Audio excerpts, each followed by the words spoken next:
Okay, we are recording with Jeff. Say your last name so I say it properly. Perron. Perron. I swear that's exactly how I was going to say it. Jeff Perron. Jeff, thank you for doing this. It's always a pleasure to talk to you. We were just talking about the one, we're actually just talking about how my memory seems to be going because I couldn't remember if we had done stuff in person before because the Zoom one seems so impactful when I think that was the first one we did together and it was during COVID. We did one in person. Did we? When we were on a lockdown break in 2020. Okay. And Sorry, then forcing the mic to you. I think one in 2021 at a time when we were peak COVID. I think. You are, I'll go with what you remember versus with what I remember. Yeah. So thank you for doing this. I just remember during the peak lockdown stuff when we recorded, I had quite a few people reach out and just express some gratitude for you sharing some of your thinking. I think at that point, everybody was just so lost in their own heads of what was going on in the world that you brought some clarity. So today we're going to talk about happiness, meaning how to have happiness in your life. But before we begin, can you, because I was just going through some of your credentials here and it's a pretty good list. Can you just explain who you are and what you've been up to over the last few years? Yeah. So I'm a clinical psychologist based out of Ottawa at the Ottawa Institute for Cognitive Behavioral Therapy. I do a lot of work with depression and anxiety, stress, burnout, a lot of workplace challenges. But in the past 2-ish years, I've become increasingly focused on happiness and well-being and thriving. So it's like, yeah, of course we have to reduce suffering when someone's going through a really hard time. But there's a growing literature and research base on what makes people happy and thrive. And to me, that's such an important part of the work that I do is adding that element. It's like, yeah, like let's treat the injury for sure, but let's also talk about thriving and growing and happiness. So your focus on this came out of your work that you concluded that you were addressing the symptoms and not the cause. And the cause was people need purpose, meaning to have some happiness. They need to be happy in order to have less stress. Well, it's funny because it's a complicated relationship between things like suffering and meaning and happiness. So the way that I look at it is we have our default programming, which can often lead us to suffering. So oftentimes if someone is stressed, burnt out, going through a period of low mood or depression, if someone's really anxious, it has oftentimes something to do with their default programming and their schemas, we would say. And your schemas are oftentimes the things that you've been taught growing up. They're coping strategies that you've developed. So think of things like unrelenting standards. So I'm going to cope in life and I'm going to get other people's approval by having really high perfectionistic standards, for example. Those things, although they make sense growing up, can cause obviously suffering, burnout, etc. When we're adults. And so that's oftentimes when people come to see me. And one of the things that we focus on is, okay, what do you value? What do you actually care about? So instead of living your default programming, what do you actually care about? And so let's prioritize the values. And so when we talk about what's the relationship between meaning and values and happiness, a lot of this emerging line of thinking suggests that your values are kind of the gateway to meaning and purpose. And when I say meaning, that's tied right in with happiness. I think that's like, yes, people want happiness, but they also want meaning as part of that. So meaning gives them happiness?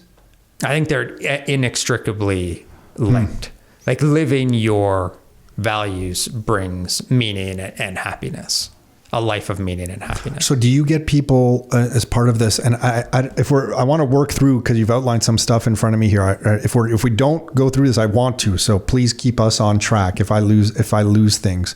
But so if people have not outlined what their values are, is that a worthwhile exercise? And by values, do you mean I think I once read a book a long time ago I think it was about relationships and men and women. And it said, well, women like value, and I'm probably generalizing here, but it was like family is going to be above wherever on the list men have it. So men might value, again, I know I'm generalizing, but men might value work or career, money, and then families next on the list.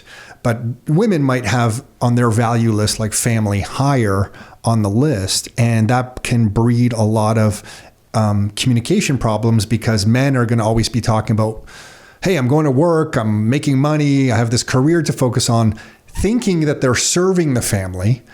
But what the spouse may want is spend time with the family and be home for dinner and go to the kids' events because that's higher on their list. And because the values aren't aligned, it can breed some communication issues between a couple.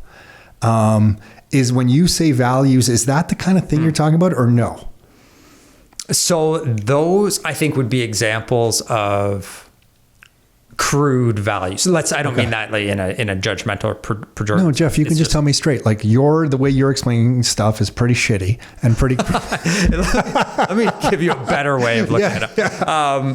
So I like the example because it's like, it gets at a lot of the these like broad, like macro, like maybe like clunky values, like, well, I value my job, like my career. Yeah, exactly. It's like that's like really broad, right? And that's the type of value that just kind of gets like tossed around, and we get exposed to these like big broad values, and oftentimes we kind of like integrate those in terms of our life and our purpose and our life and our personality. And we don't really question. It's like, okay, well, like career, like that's a value and that's important. So what is it? What is a good way, or what are some ways to outline your values? Can you give us some examples? And is it a worthwhile exercise? Like, should we be? So I think it's super important to outline what you actually value. So the clearest example I have of a way you can outline your own values is I've spoken with a guy named Spencer Greenberg. He does a lot of thinking on values and the difference between intrinsic values versus instrumental values. Okay. Intrinsic being like, that's the thing that I truly care about. Instrumental values are the way you get there. So like a career or money is an instrumental value. It's an instrument to get you something. But if you don't know what that something is that you care about, you're just living blindly. Got it. So you asked the question, how do you identify that? So Spencer Greenberg, just Google him. He's developed an intrinsic values test. So just Google that. It will walk you through an exercise that will help identify your intrinsic value. Can you give us some examples just randomly? Happiness is a value. Non-suffering, like preventing suffering for yourself, other people, is a value. Achievement is a value. Learning, growth, compassion, autonomy, independence, justice. Right, so when you talk about like this family example, you paint a picture that it's just like a husband and a wife. There's like this clunky, they think they have these values and they're aligned slightly differently. Yeah. They're like banging up against each other. The values, that is. And it's just not working. Like there's all this friction. So to me, that's a symptom of like, maybe their values as human beings are misaligned. That's possible. But I think it's more likely the case that they don't have enough granularity on their values. So they could be valuing the exact same things, just being represented differently, and they don't realize that. Yeah, they could have the same values, or they could have complementary values, but because they don't have the granularity, they're not seeing how those values align. And so if we can remove the couple example now and just go back to the individual, it's important for a person to start outlining their values. Why? So they just have a better clarity of what's important to them in life. Like, I know we're going to tie this to meaning and happiness and stuff. So like, why is it important? It's important if you want to have, well, okay, let me take this back. I was going to say it's important if you want to have happiness, but maybe happiness isn't your goal. But for argument's sake, let's say your goal is... I think a lot of people are grumpy, so let's say that we would want happiness. Yeah, we want happiness. Yes. And most people, the research does suggest most people do value their own happiness. So you want happiness. The way that you're going about living your life is usually dictated by your biology and the way you were brought up, as well as societal messages. Okay, so that doesn't mean that you're not going to stumble upon happiness. Like maybe you have a perfectly happy life. Mm-hmm. But if you're going based on default programming, you may not end up with that happy life. You might be pursuing things that like kind of sort of like maybe make you happy, but like they're not really connected. So it's first principles thinking. And it's okay, the thing you actually want is happiness. The way to get there is by living a life of values, and even better, a life of purpose. So instead of like just accepting your default programming, let's say, what do you actually value, and then live according to that, because we can take an evidence-based perspective on that, and that's going to increase the odds that we're going to achieve your goal. And it's, I'm assuming the answer is yes, but it's possible to do this. Like today's modern world, I guess people can find that, because I feel like someone could come to you and say, okay, well, Jeff, I've outlined my values and they're so incongruent with the way I'm living my day-to-day life. I'm completely fucked. Sorry for swearing. I'm not sure if you're okay with that or not, but so like this is possible for the modern person to do? Yeah, 100%. So can you give us some examples of like what people have done, come to you to the scene with, like how have people worked through this? Yeah, so often it will be a friction point. So most people aren't coming like, I have no idea what my values are, especially people who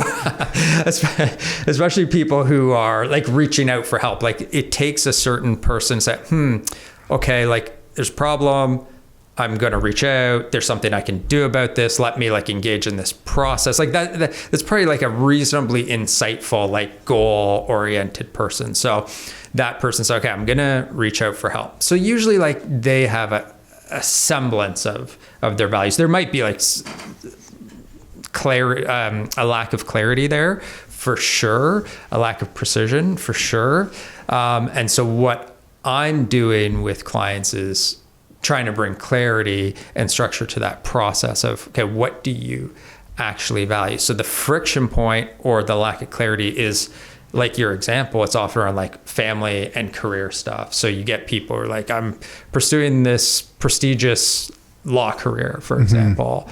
And like, I thought this was like supposed to get me where I wanted to go, like AKA, I thought this would make me happy because this is what I was told would lead me to happiness in life. And it's like, for whatever reason, it's just not working. I've burnt out. So it's like, okay, let's work backwards and figure out what you actually care about. And how can we, like, yeah, like maybe your law career is consistent with your values, but let's actually clarify what it is about your law career that you value. How can you serve those values with your law career?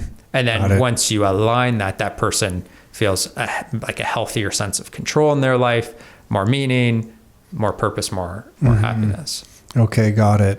I guess that makes sense to me, because we were just talking before recording that if anyone was to ask me about real estate questions, I've answered so many real estate questions over the last, I guess, 25 plus years. That I don't really want to answer any more real estate questions. I feel like I've answered them all. But when you tie answering those questions to helping someone live life on their own terms, that gives me personally a lot of purpose and a lot of meaning. So then I feel like answering the questions. So that connection to, should a student rental lease be 8 months or 12 months, which I've answered, I feel like 8 million times. When I tie it to that purpose and helping somebody else achieve that in their lives, then it also gives me meaning, and I feel like answering the question. So I guess I see where you're coming from. Like, You can take a very transactional type of occupation, and if you can mentally construct a context in which what you are doing is serving your higher meaning or higher purpose, it does give you a different level of fulfillment on a day-to-day basis. Yeah, beautiful. And that's an awesome example because, I know a bit about you, and I think that one of your key values is around personal autonomy. Totally. Your life, your terms. So fuck off, everybody. This is my life and my terms. So one of your entry points to service that value was via real estate. Mm-hmm. You also value education, learning, growth. And so you built an education base around teaching people about real estate and investing so that they could service that value around autonomy. I think over time you have come to the conclusion, I hope I'm not putting words in your mouth, you've come to the conclusion that Bitcoin is also a means to attain or service autonomy. And instead of you kind of rigidly saying, I'm a real estate guy, which would be kind of like, that's like a clunky macro. Got it. Like, I value real estate. It's like, no, you don't value real estate. You value autonomy, financial independence. So you had the flexibility to integrate Bitcoin into that narrative and the way that you service that value around autonomy. It's that obvious, eh? For someone who knows you a bit, watches. Yeah, but no, you're 100%, 100%. That's what happened. I think a lot of people initially questioned why I'm talking about Bitcoin so much. And if you come from the lens of like Tom and Nick are real estate guys, you could be confused. But if you come at us from that lens in which you just described us, you instantly understand it. And I kind of felt like for me to stay in personal integrity, I had to talk about Bitcoin because of what you just said. It's like, I don't want to live a life where I'm not congruent with, I guess, my values. Now I'm saying exactly what you're saying here, Jeff. And so, yeah, it just, it wasn't like an option. It was like, holy shit, this is a little scary to tell everyone about this. Mm-hmm. Like, what are people going to quote unquote think of me if I start talking about this? Then I realized, like if I don't, I'm not going to live a happy life. Shit, we're just answering your whole thing right here. You're right. I can't believe I just said it that way. Because if I don't, it's actually going to make me miserable. Right.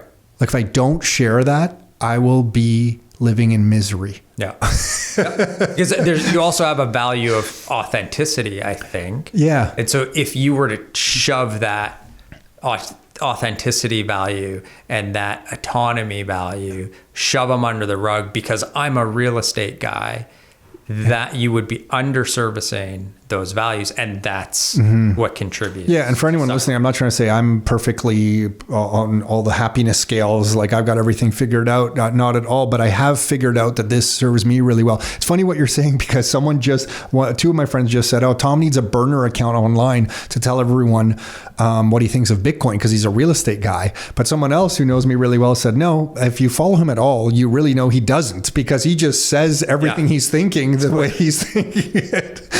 Look at the books. Yeah. That's right. No burner account is necessary. Okay, so that's really interesting. So you could be in almost any career, in any situation, once you get clarity of what values are important to you. For me, it's autonomy for sure. You can then align what you're doing. And if you don't connect those dots, it leads to a little bit of unrest, unease, unhappiness. Yes. So that's what you help people try to recognize. What are some exercises someone can do? Is there a list of values someone can go to? Like, can you go somewhere to a book, or is it just Googling like, good list of values? I know this might sound very basic, but someone like me might need that. Like, can I just go to a list somewhere and see like what are good values? Not good, because everyone's going to be different, but like a list of well-articulated values that I could then go over and then sort through to make my own list? Yeah, I've seen them. They're out there. If you just Google list of values, they are out there. I do like this intrinsic values test that I mentioned. So look that up. Why is that? Because at the end, it'll literally spit out what yours are? Yes. Huh. Okay. Yeah. So it asks you a series of questions, and it takes a good half an hour to go through this. And that was that Spencer Greenberg? What was the name? Spencer Greenberg. Yeah. So if you Google Spencer Greenberg Intrinsic Values Test, you'll find it. Yes. Okay. Cool. Is it free? Like a free Yep. thing online? Yeah. Okay. Huh. And then so once someone's done this, then they realize, or you help them realize the schema from which they were living from their youth, maybe an incorrect context in which to live going forward. Is that a right way to think about things? Yeah, I think that's fair to say. I want to make sure that I'm not making it seem like this is simple. Like, oh, you just clarify your values, then it's so like easy to go and live your values. Yeah. It takes. I like simple solutions. Yeah. It takes work. It takes a lot of work, and I think that's the hard part. And the beauty of values is you're never done. Your values are a compass to guide you in terms of how you want to live your life at a macro level and on a day-to-day, like decision by decision level. What percentage of the population do you think understands what their values are? Give us a number. That's a loaded question. Yeah, because you're going to look bad if you say no one does. Yeah, I would say, I don't. That's it's a low hard. percent. Yeah, it's a low percentage. I would say it's probably a low percentage that really like consciously put like super conscious effort into it. And low, I mean, let's say it's under 25%.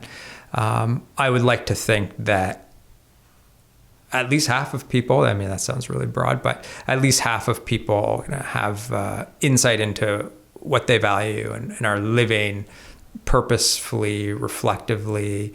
But that's hard. I mean, holy shit. Yeah. I think you're, I think you're 10 times too high. Let's hope not. I hope you're right and I'm wrong.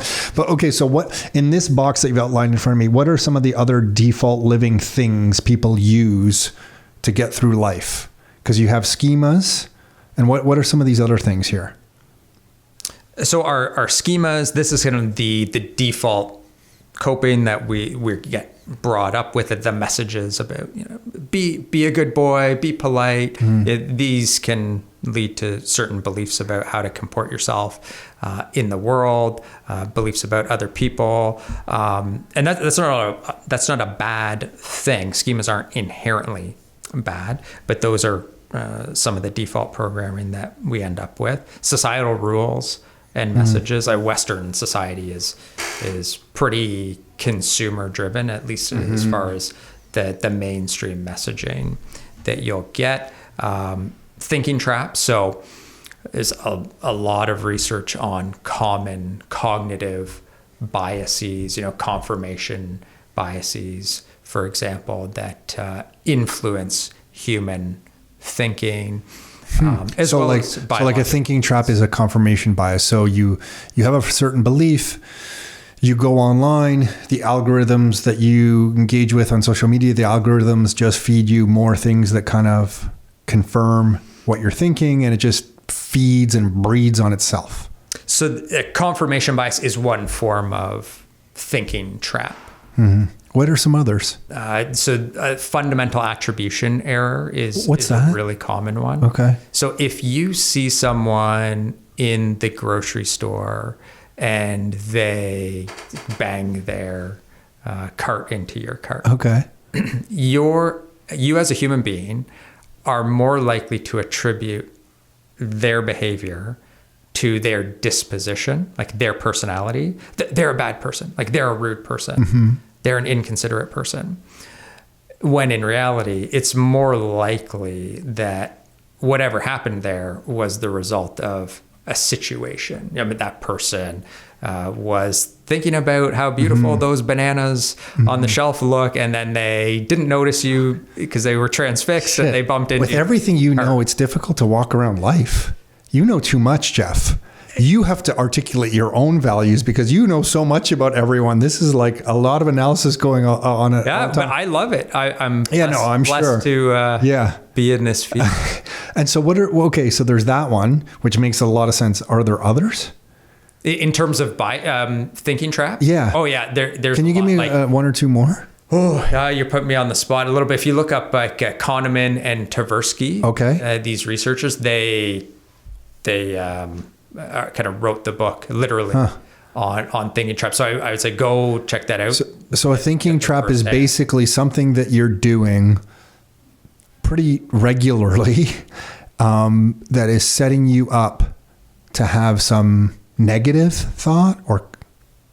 Well, maybe yes, maybe no. Usually, like the thinking traps inherently are going to lead you to inaccurate perception or less than accurate perception of a situation. So if you value accuracy and clarity in your thinking, you want to be mindful of these thinking traps. Oh my gosh. Wow. It's funny you're saying this. Napoleon Hill has 17 laws of success. I don't know if you've ever heard of this Napoleon Hill stuff. And one of them somewhere is accurate thinking. And it's always stuck with Nick and I because on the financial side of things, I always believe, wow, if people just thought accurately about the money system, it would really help them be able to skip ahead financially quite not easily, but much more easily, let's say.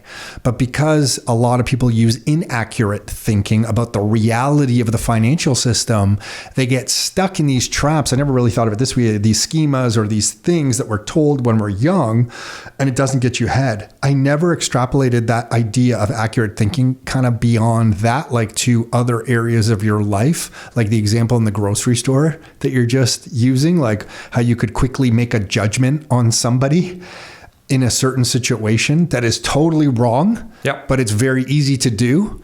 So I guess we have all a lot of work to make sure you don't fall into these different traps.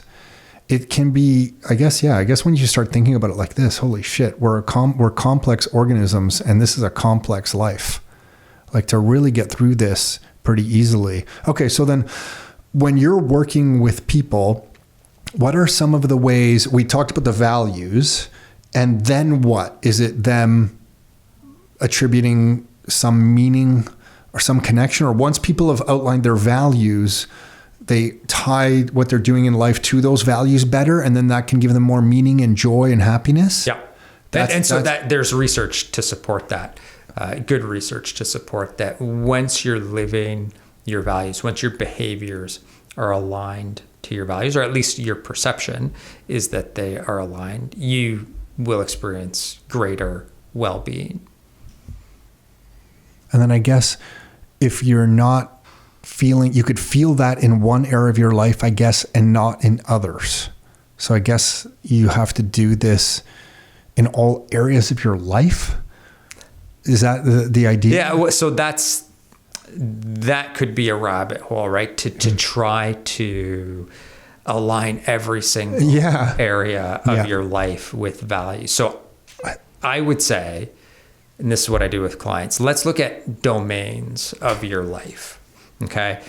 You have a role as a parent. You have a role as a friend. You have a role as a sibling. You have a role as an employee. What do you value in each of those roles? And to what extent do you value each of those roles? Because maybe your role as an employee is, fourth down on the list. So you want to be mindful of that. And then you want to reflect on what do you actually care about? What do you want your life to be about in each of those roles?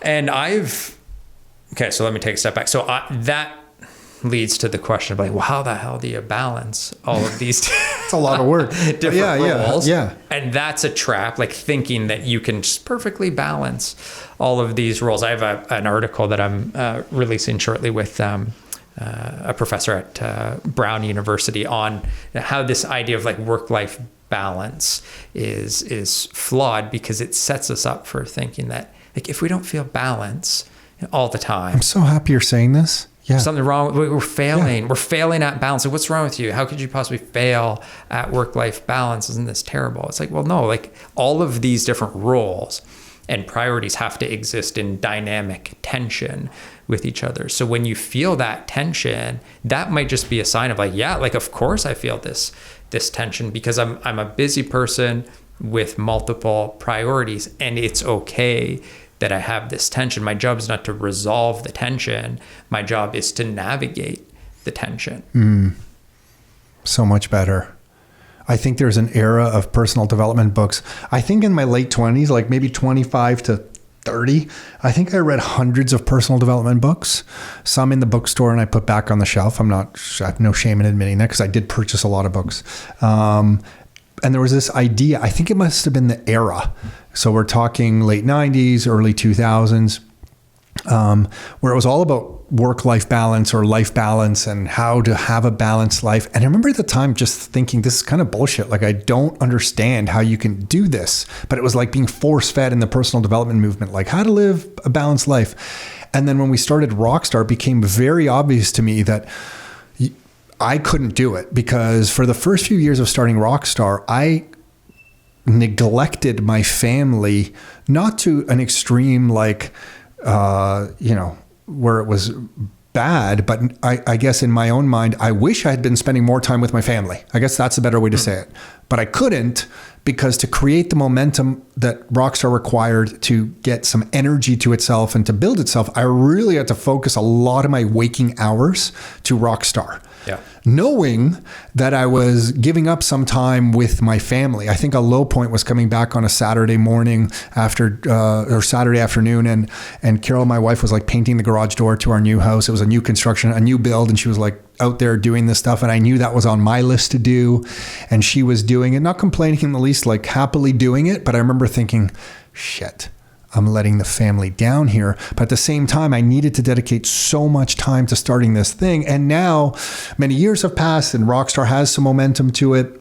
And for the last good amount of years, I've been able to spend a lot of time with the family. And it's been this kind of like back and forth thing. I can't really point to a moment where everything has been perfectly balanced in all areas of my life: health, fitness, business, investing / money, family, relationships. It's always been like paying attention to different ones, almost like plate spinning. Like I'm getting the plate spinning in one area. I'm like, okay, that one's going pretty good. I can like focus back over here for a little while. So what you're saying kind of makes sense to me, because I just never met anyone who has a balanced life. Or if anyone comes up to me and says, oh, you got it all figured out, Tom, like like it's clear you have it figured out. I'm like, I don't know if that's what it looks from like the outside, then please don't think that. I have my own battles as well. Yeah. So I'm happy that this is something that you're saying. I think a lot of people get caught up in that trap. Yes.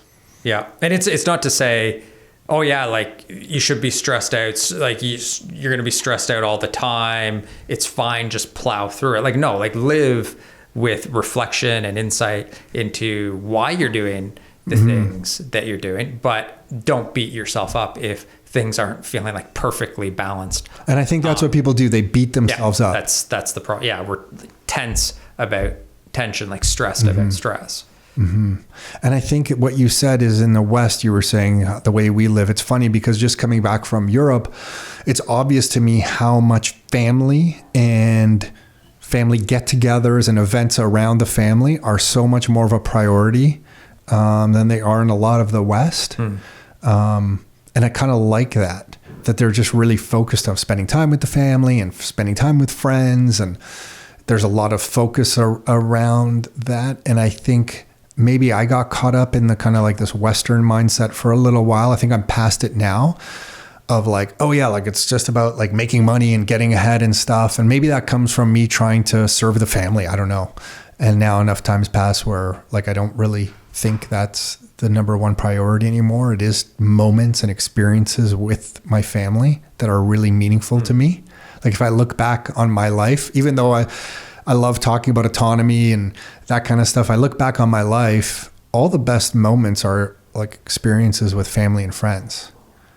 So you've been able to notice that and appreciate that. And I'm sure you see people, we read about people, we all know people where like you could very well be focused on like what's the next building? Sure. I want to buy because it's bigger. Like, well, because you're supposed to get what would it mean if I took my foot off the gas? And so it's not to say that you're not still mindful of your investments and that financial domain. But if you were blindly saying, well, my value is bigger is better, like that's a terrible value, at least if you want to be happy. Absolutely. So instead, you've been able to redirect and say, okay, what do I actually care about? Well, it's autonomy and financial well-being, my family, savoring and enjoying certain moments, gratitude, relationships. And so you're hitting on a lot of the things that we know actually contribute to happiness and well-being. What are some of the, are those the main missing ones for people? Are there others? I don't know if those are the main ones per se. I think the biggest one is clinging to things that we don't control.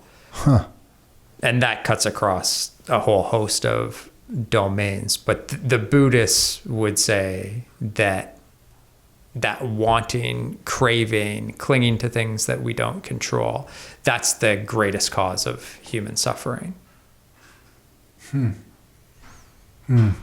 That's interesting.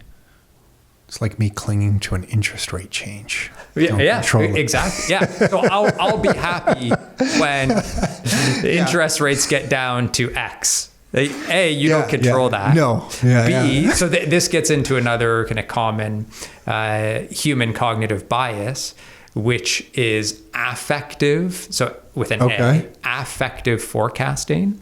So we as humans, we forecast how we're going to feel. So when interest rates get to X, I'll feel good. When my inbox is clear. Better. Yes, exactly. I'll feel better. Yes. But we know that humans are actually bad at making those predictions. So we rarely feel the way we think we're going to feel. And it goes in the other direction. We think we're going to feel really bad if this thing happens. That thing happens. Say, okay, well, that wasn't as bad as I thought. So affective forecasting is a common bias around our predictions about how we feel. And that's important because it's when I get this SUV, then I'll feel good. It's no, you won't. No. And you're going to, there's this related phenomenon where you're going to return to your base rate of happiness, hedonic adaptation.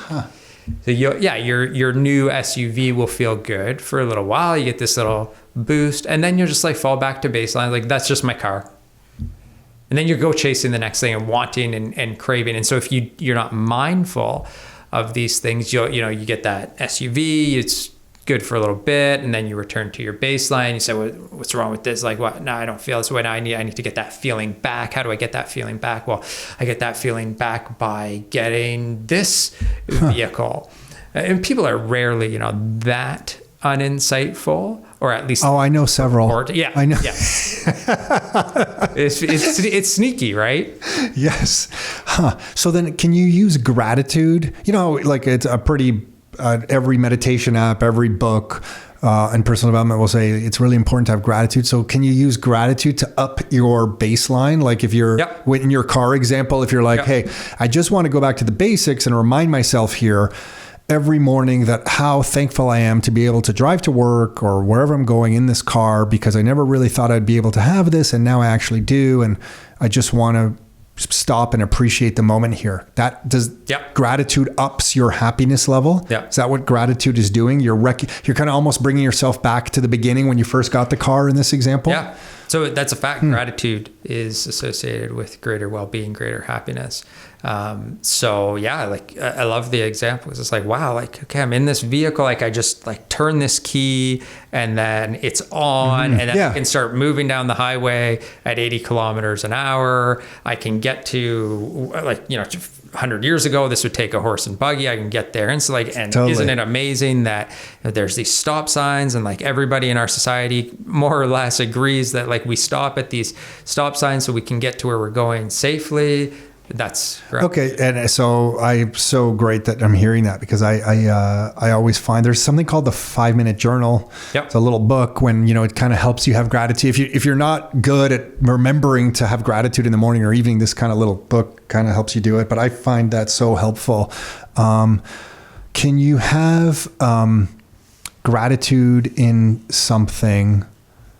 I lost my train of thought there. I was going to talk about gratitude.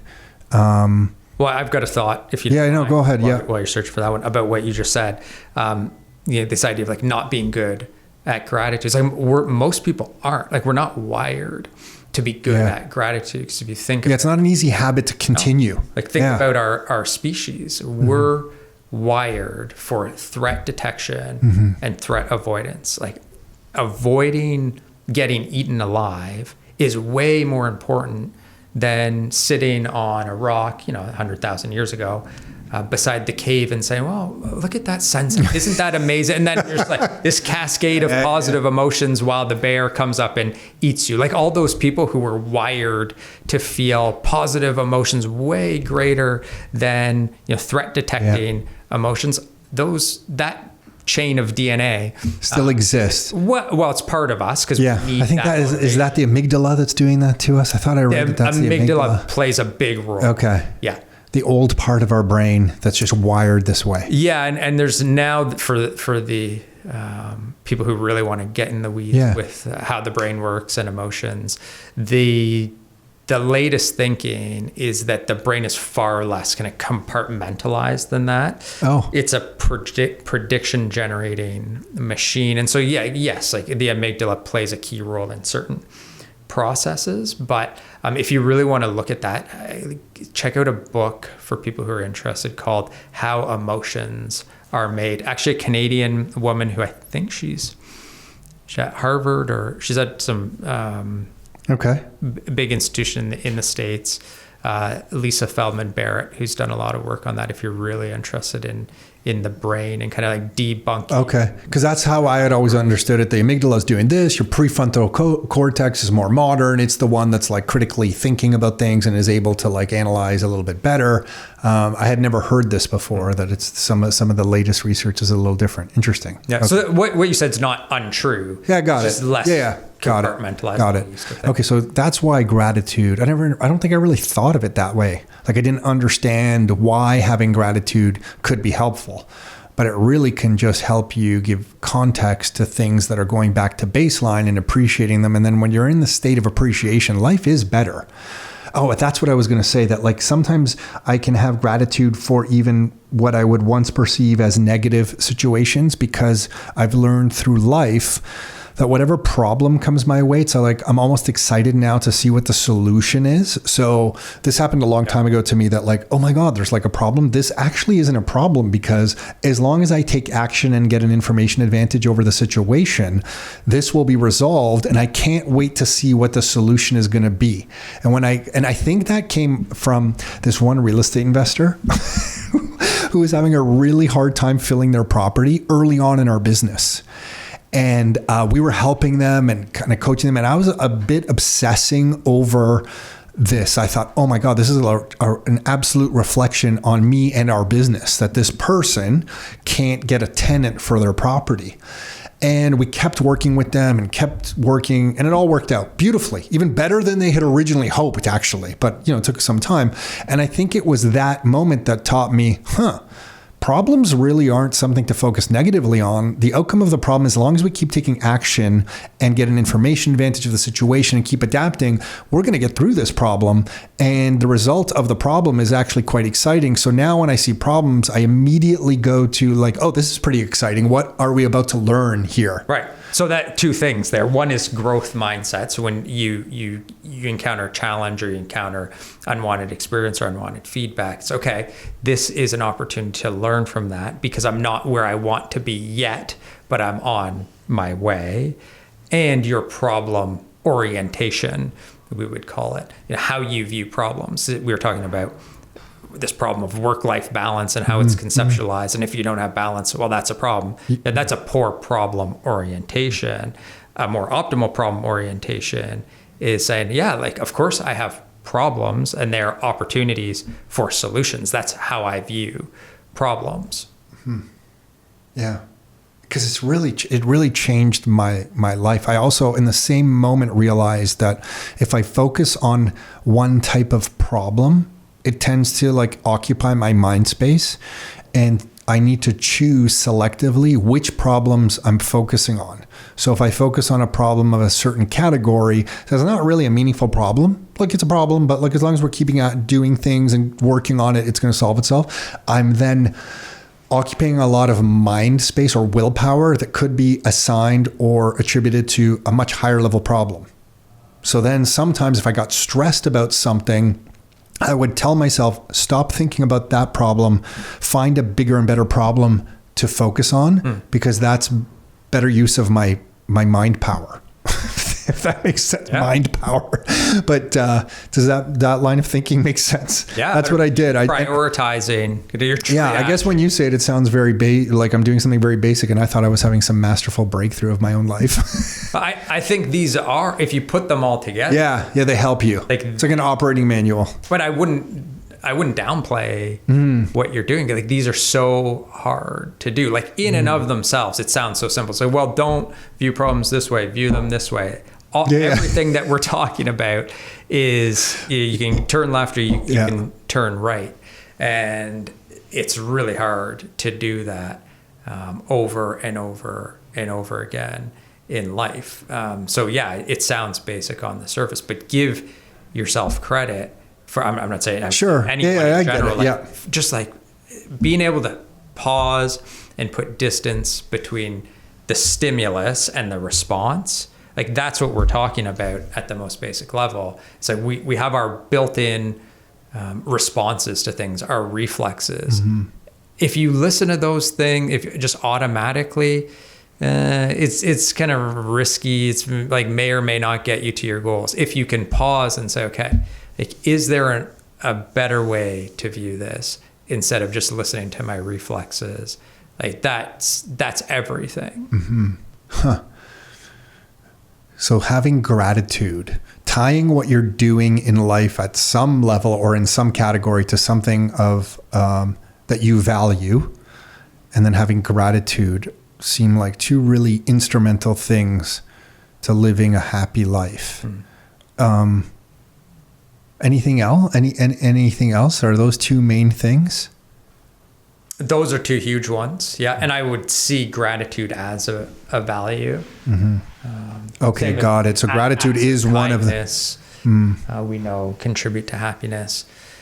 So I think that the kind of like the next level of the happiness game is purpose. So it's like, I don't think you need a purpose in life. But we know that people who have a sense of purpose, that might be the variable that best predicts happiness. It's associated with longevity, a number of positive health outcomes. So if you really want to level up your happiness and your meaning, try to coalesce around a purpose. That a purpose is a life aim that can serve to unify your efforts, right? So it doesn't mean that you only have one aim. I'm going to solve world hunger, and everything I do is related to that, to the neglect of the other parts of my life. No, because like we talked about, all these things have to be in dynamic tension with each other. And if you're neglecting your own health, you're neglecting your family, you're not going to have the cognitive and emotional resources to go and do the work of solving world hunger. But long story short, like, reflect on, what's your purpose in life, because that is super powerful. And you can have multiple purposes for different areas of your life. Yeah. I don't think I've really thought about it like that. I don't know if you've seen that series on Netflix. I forget what the name is, but they're the Blue Zones. I have, yeah. I want to move to Sardinia and just walk up and down the hills all day. Right. There's your purpose. Totally. Jeff, just so you know who you're dealing with, my life's purpose, I've told multiple friends this, I want to move to the coast of the Adriatic. And if you've never been there, there's old rock walls. These rocks are quite big, like the size of basketballs, but all in weird shapes. Yeah. And they've all kind of fallen into disrepair over the years. They're all over like Italy, Croatia, Greece. They all have these rock walls. I want to go to the coast of Croatia and rebuild these rock walls. And I want to do that every day. This allows me to lift heavy objects, which I love. It allows me to be in the sun. It allows me to be close to olive trees. I love olives. It allows me to be close to vineyards, white wine. And it allows me to rebuild something. I'm rebuilding these walls, and there's endless amounts of these walls, Jeff. Keep me busy for decades.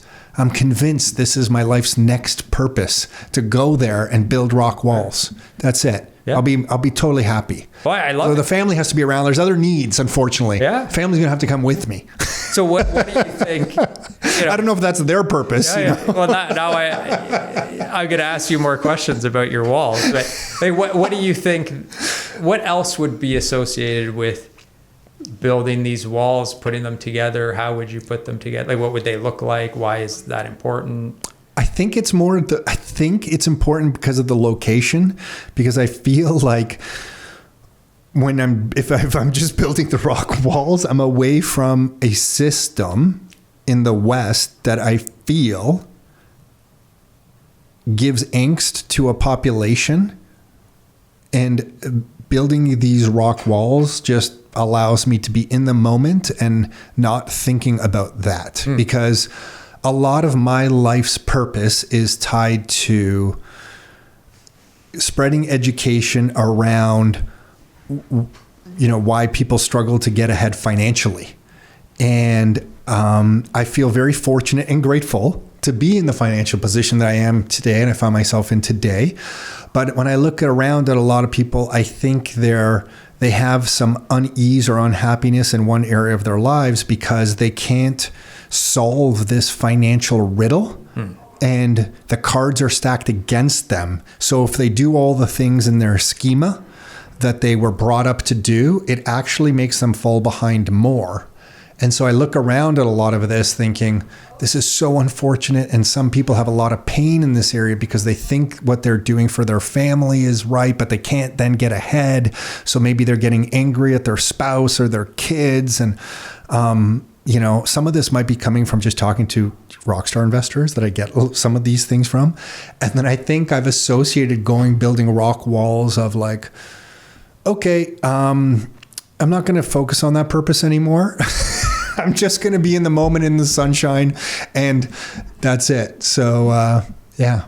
Weird. What's interesting is there's Jeff, I'm pretty fucked up, eh? I love it. The reason, I'm intrigued by the example is because there's still there's layers of meaning and purpose. I guess, I never really thought about it. In there, and let's say you went and did that, you're not going to, but that seems to me a beautiful purpose-driven life. There's this guy Tom, he's building these walls, people come, they look beautiful, and then he starts talking to totally that would be amazing. That would be amazing. Why are you doing this, Tom? And then he gives his speeches, and they bring him into town for wine. I'll carry a soapbox with me. I'll carry a soapbox with me that I can stand on. Yeah.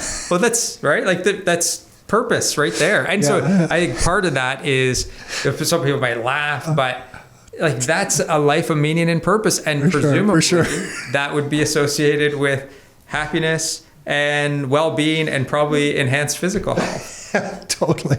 Okay, you're giving me some confidence in this idea. So go. It's been a running joke that I'll just tell my family and I'll tell my friends. But yeah, I've never really connected it all together like you just connected it together. So there you go. What I'm here for. Yeah. Oh, and I do have a hat on, just so you know. It's a straw hat because I use that over there because of the Scottish side of my family. I have very pale skin. So yeah, I need to hide from the sun. So yeah, I'm wearing a hat, which is really key component in this whole thing. Yeah. But yeah, olive oil, fresh fish. Oh my God. Yeah. It's just a wonderful life. Yeah. So just on that note, that's something that, I do get a lot of purpose. What you said earlier about when you have a purpose, it can level up your happiness and give you happiness because it gives you a life aim. In the morning when you get up, you have a reason to get up. It's like, holy shit, I'm getting up because my purpose for this area of my life needs to be accomplished. And I feel very committed to this. In the financial system, it's an interesting one because if I get up every day ready to tackle my life purpose of the area of health that I want to stay fit, it's I can go to the gym and it's I know by going to the gym, this is going to happen. Yeah. But in the area of the financial system, it seems like the cards are so stacked against the general population. It feels like a never ending purpose. So can you have a purpose? Do you think that you're aiming to try to serve that you then conclude holy shit, this one's I think Bitcoin is so meaningful to me because it's wow, this is a possible global solution to an endless strife of millions of people. Right. So if you tie yourself to some life's purpose that is really big, could it actually be detrimental because you're always focused on it and it's how are we ever going to solve this? Or no, because I think sometimes I struggle with that. I'm holy shit, this is a big, big problem. But I feel very connected to serving and helping in my small way to this problem. Can you ever have a life's purpose where you're this life's purpose is actually not serving you? if it's neglecting other things that you care about. Oh, got it. Okay. Which I don't think it is. Yeah, got it. In a way where it's making you unhappy. Like if your goal was like, I'm not going to rest until Bitcoin achieves X. Like you don't actually, and it's something you don't actually control or can't directly influence, then you're just pushing a rock up a hill and it's falling back down and you're pushing the rock up a hill again. Albeit, if that's your purpose, that you could derive some meaning out of that. But I think what I'm getting at is, like you have to reflect on like what's the cost of taking a given line of action, and you're no matter what you do, you're going to be serving some values, and when you're serving values, you're definitely spending time and resources that can't be dedicated towards other values. And if you're mindful of that cost benefit equation, that's a good way to can achieve. Because I am very mindful of it, and sometimes I think people will say that, oh, like Tom, you're talking about all this stuff all the time, but they don't see other areas of my life, and it doesn't take away from the other things I do want to focus on. So I can be focused on that purpose and kind of move away from it for chunks of time, short, daily, and long, week and months at a time. So. That's a good way to think of it. I had also never thought about it that way, that if you get obsessive over something, then it could be detrimental, even if it is a life's purpose, because it's then taking away from other areas. Yeah. Wow. Life's complicated, Jeff. Yeah. I feel like you're going to have an endless stream of clients because we're all slightly fucked up and need to see where are people at right now? Is there, with you and your colleagues, is there some great change in happiness levels across the world? Are we historically normal? Have humans always gone through the things we're talking about? Is this like just human species and this is the way we're wired? Or are we more or less happy today than perhaps we were 1,000 years ago? Any thoughts on that? From what I understand, we have a lot more opportunity. Way more people have way more opportunity to live their values and find meaning and purpose today than 1,000 years ago. Got it. Because we're not focused solely on survive and feed and shelter your family. I think what scares people is when they see that. I don't think it's a mystery that inequality is growing in North America. I mean, it depends how you slice and dice that and define inequality. But from the way I understand it, I think it's fair to say inequality is growing. And I think that when people see that, it's scary because it's a threat to our autonomy and our ability to go and live our values. And it feels new. Like it feels like this has never happened before. But if we look back, things like the fourth turning, I like a lot of stuff that Ray Dalio puts out. Like these patterns in societies are normal and they happen all the time. Over the course of millennia, a society gets wealthy. That's great for a time. Some people really benefit. Other people benefit, perhaps not as much, but all in all, society's doing well. Over time, inequality starts to grow. Some people benefit disproportionately, and then the system stops making sense. Like you can't predict and plan your behaviors, and you can't see a path forward via your own effort, and then learned helplessness sets in. If you're feeling helpless, either you just relinquish control and say there's nothing I can do, I'll just do what I have to do to get by, and or you become angry and polarized. I think right now we've seen the decline of it sounds funny to say the decline of religion per se, but membership in formal religious institutions has declined. That's a fact over recent decades, and I'm neither for or against that, but I think that community and that belonging that probably came with religion, organized religion, has probably dropped off a little bit of helplessness or lack of ability to predict your future over time has dropped off. People become more angry and frustrated. They're more likely to seek out that community, that belonging, that voice in different organizations. It's easy to pick on Trump supporters, but that to me is like a religion, right? And I can see why people want to get their meaning and belonging by being a part of that religion. And again, I'm not saying that pejoratively. Like, no, I get it, but humans just naturally want to belong. Yeah, exactly. It's interesting that you're saying that, because maybe it's just the circles I'm currently in. I feel like there's a slight, ever so slight resurgence in religion. I feel like there's some people around me that are kind of going back to some of their religious roots that they had strayed from. Maybe in just like the last 12 months, 18 months or so, like I've seen, and maybe it's just my perception. But it's interesting you say that, because I think people do want to belong to something.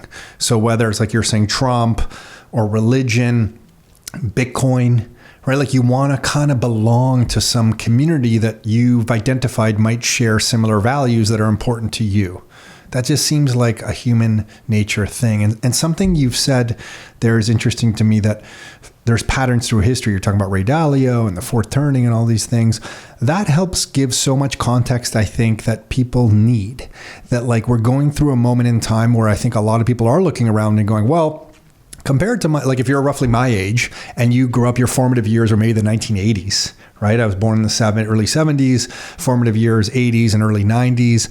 And I feel like I kind of struck gold with like this epic, awesome time to be growing up.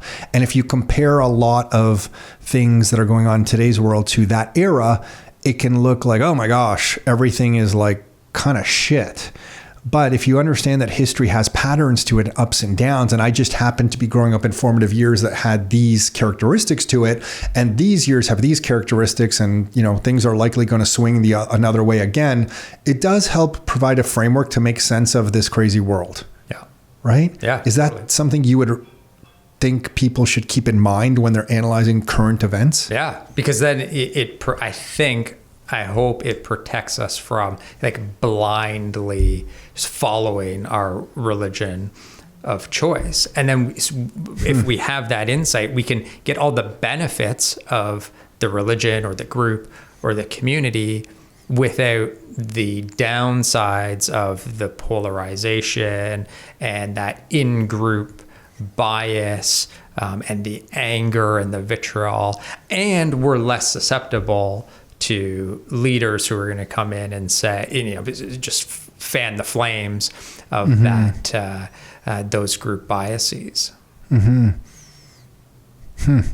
So then why did you're aware of the book, The Fourth Turning? Yes. You're aware of Bitcoin. Yes. Why are you aware of these things? Well, you were one of the first people 4 years back who put me onto Bitcoin. Huh. The fourth turning, I may have become aware of that through some of my Bitcoin learning. So this is just in your nature that you like what I'm now just, we're reversing roles here, Jeff. I'm putting my doctor hat on now. Sure. What is it about you that is interested in these things? Is it this just... It's the psychology, the human psychology of it. Why do people do what they do? Why do they follow certain trends? I remember when I was 7 or 8 years old, I thought I wanted to be in advertising because it fascinated me. One of my parents had a copy of this book, Subliminal Seduction, in the basement with their university textbooks in a box. And I was like, this is fascinating. Like that certain ads can make people do certain things. And so it wasn't the advertising I was interested in, is the psychology. Yeah. Huh. Yeah. And then how long? So you went to school for this. You then now you do research, you work with clients, and you further your own understanding by still publishing papers and things. So I don't even know exactly what you do on a day-to-day basis. Right. You see clients and you're still doing research. I see clients. I am doing my own research, learning. I'm publishing articles on Substack. So I'm working. Oh yeah. What are you doing on Substack?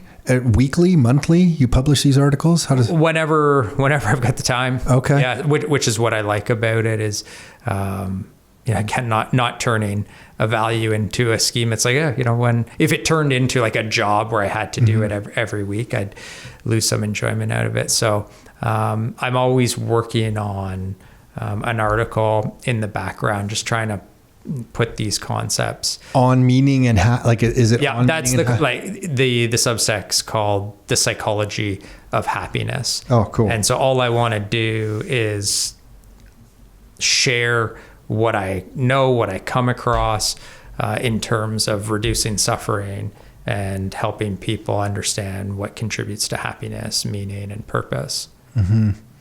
I feel like this is a pretty noble purpose for your own life, Jeff. Thank you. Yeah, it's. I wonder sometimes, like, we're in this era of history where people are looking around, definitely in the West, of like, what the hell is going on? And I wonder, I'm like, if history does repeat, like we just discussed, like, are we going to be chatting with each other? What are we, 2024? Are we going to be chatting with each other in like 2040 with a totally different context, with society in a totally different mental state? Now with the US elections coming up and the Canadian elections next year, everybody's, I feel like, pretty polarized. Like, as long as I can remember, this is pretty polarizing. Like, we're in the moment. Yeah. So for my lifetime. Yeah. Anyway. Yeah. Like in 2040, are we going to be in this totally other phase where it's like, oh shit, man, like things are looking pretty good and everyone's kind of like kumbaya and everything's a lot different. Sometimes I also wonder about that. Like, are we crossing through the eye of the needle right now on the kind of populism and polarization of different people? And on the flip side, is it just a few short years away where things look totally different? I guess I'm asking you to have a crystal ball, but it will be fun, Jeff. You have to be back here 2040 to talk about. Knock on wood. Okay, so you're seeing clients, you're publishing on Substack, and then what else? You also mentioned research papers. So do you choose subjects that you focus on and then work with other psychologists on these topics? Yeah, so I'm not actively conducting research, not at the moment, but collaborating with other people who often happen to be researchers themselves on the articles that I'm putting out. Oh, got it. Or other authors. For example, I did a collaboration with a guy named Donald Robertson, who's a big time author in the Stoicism space, like super cool guy. If you're not aware of him or Stoicism, check him out, Donald Robertson. And why did you do that? What was the topic of that? So the link there was, what are the principles that the Stoics wrote about a couple thousand years ago that we can take today to contribute to our own happiness? And actually, if you look at cognitive behavioral therapy, which is the big umbrella under the work that I do, or overarching the work that I do, CBT, some of the early proponents of CBT were influenced by the Stoics. The Stoics emphasize accurate thinking, rationality, and reason in your thinking, which is a main tenet of CBT. So they had a lot of this type of stuff figured out on purpose or by accident that can offer us some helpful rules for today. Yeah, the Buddhists and the Stoics had a lot figured out. Are the Buddhists, are they following the Tao? What's Tao? The Taoists? Am I saying that properly? Is it Taoist or Taoist? I never know how to say it. Yeah, so Taoism is a different philosophy. Okay. I'm not an expert on it. Okay. But I believe Taoism is Chinese, an ancient Chinese philosophy. Okay. That one interested me from the brief reading I did because if I remember correctly, there was no right or wrong about anything that happened in your life. Everything had a purpose and served you in some way. So something that you perceived as negative, really, you just absolutely could not decide if that was negative because 3 or 4 years later, you could reflect back on that moment that you perceived as negative, and it could be the best thing that ever happened to you. You just can't see it in that time. And maybe I'm attributing it to Taoism improperly, but that's what I remember in some brief. Yeah, Buddhism has. Do they? Okay. I love that principle of I do not know what is good and bad. Like this thing that seems awful today. I like the example that Gary Vee, you know this guy? Yeah, of course. Yeah. So I know some of his stuff, but I saw a clip where he's talking about, like, if I had invested in Uber. Oh God, yeah, sure. I would have now reached my goal of owning the New York Jets. And he apparently was this close to investing in Uber, chose not to. So how do you deal with that reality? So he says, well, I don't know that, if I had invested in Uber, maybe I would have had to go to California for a business meeting. Maybe the plane would have crashed. Maybe I would have been crossing the street, run over by a bus trying to go to one of these meetings. Like, we just don't know. And so when you hear examples like that, oh yeah, well, it's unlikely they would have been hit by a bus. His life would be so much better if he had invested. Like, okay, well, you can choose to look at life that way, or you can choose to have, I think, the intellectual humility to say, no, I don't know what's good and what's bad. And to me, that approach to thinking is going to serve the goal of happiness and meaning, if that's your goal. Yeah. Agree so much. And then something else that I use as a framework, I'm keeping you for, are you still okay? I'm good. Okay. I'm good. Is sometimes I'll use the framework of what would my 90-year-old self say? Yep. I like that one because, oftentimes that just brings some instant clarity to a situation. What would my 90-year-old think? Like, should I spend more time with the family? Or should I do this XYZ thing? And usually it's like, well, the 90-year-old self is going to say, do more with the family. I think to your point earlier in this discussion, that's why Nick and I have consciously chosen not to push in certain areas of real estate. Part of it is being conservative. And part of it is we don't want to do some massive development thing just because we know what kind of toll that might take on some of the time we get to spend with our family. And I don't feel like my 90-year-old self would think that that was a wise move. It doesn't feel tied directly to my purpose, and it doesn't feel like something I really need to do. So we're just not going to do it. So we kind of use that. And then another one we have, and I'm just throwing random shit at you, is that we do have these principles that we live by. The first one being do the right thing. So anytime we're confused with a situation, we'll just say like, well, what's the right thing to do? And then whatever it is, even if the answer is shit, meaning that it costs us time, effort, might not be money. The best thing from a business standpoint. Then we always or financial. Absolutely. Then we just always do it. We just always do what we deem the right thing to do is.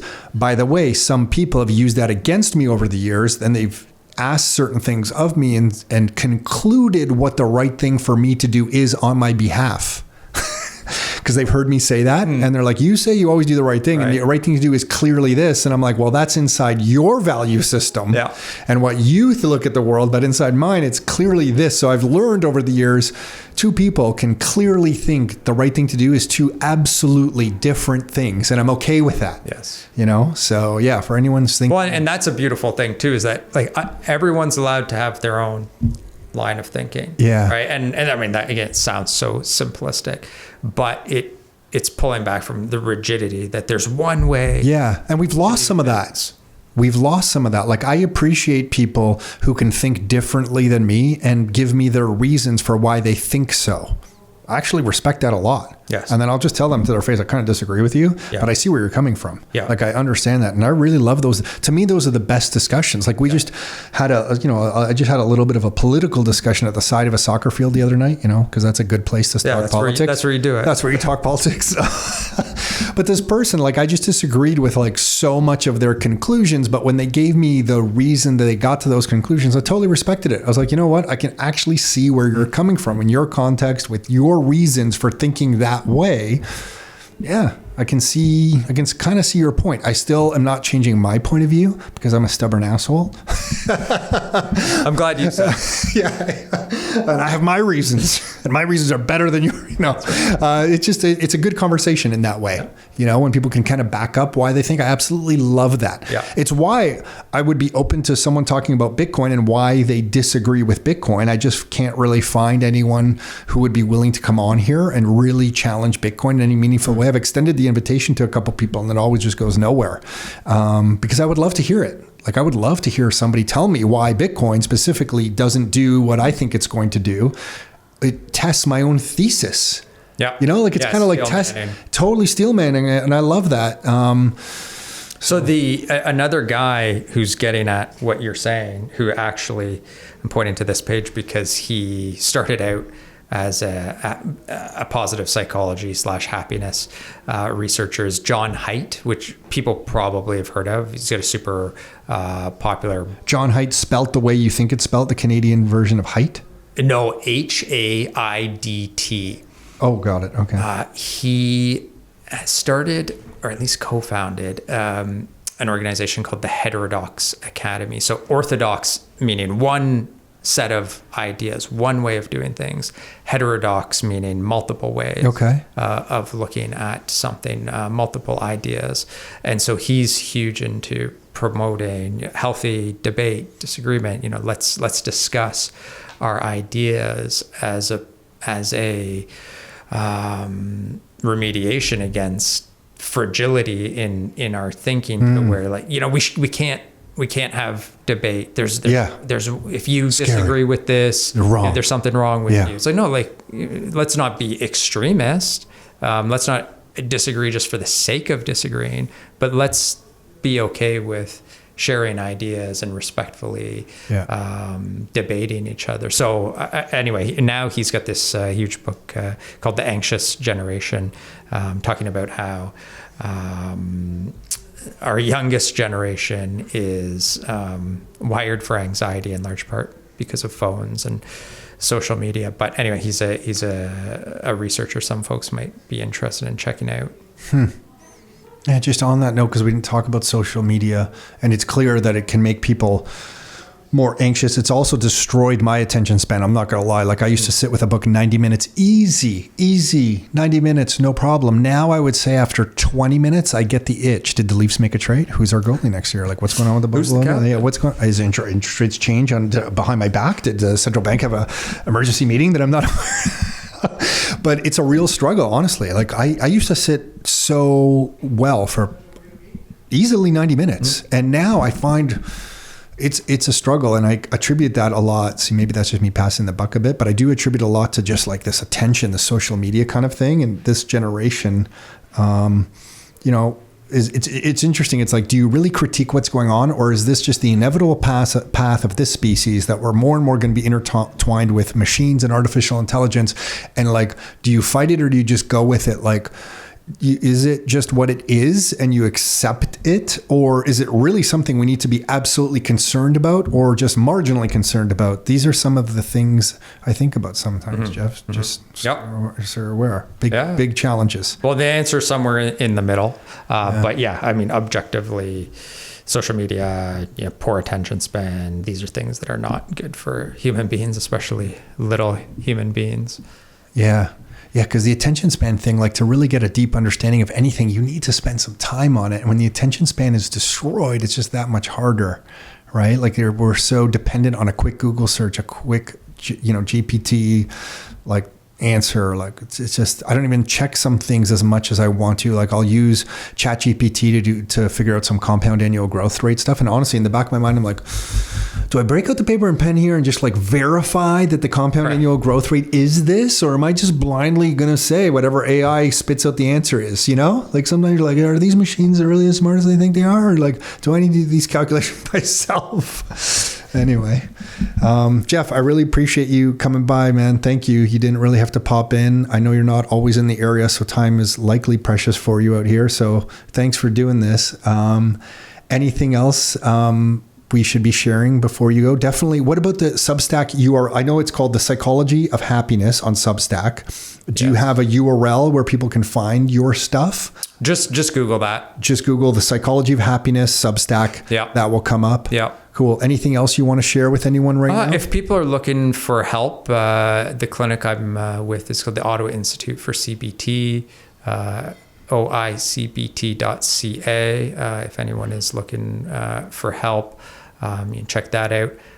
But yeah, no, thanks for having me, Tom. It's fun. I just love talking about these topics. I love sharing this information because it's so important that people be aware of this.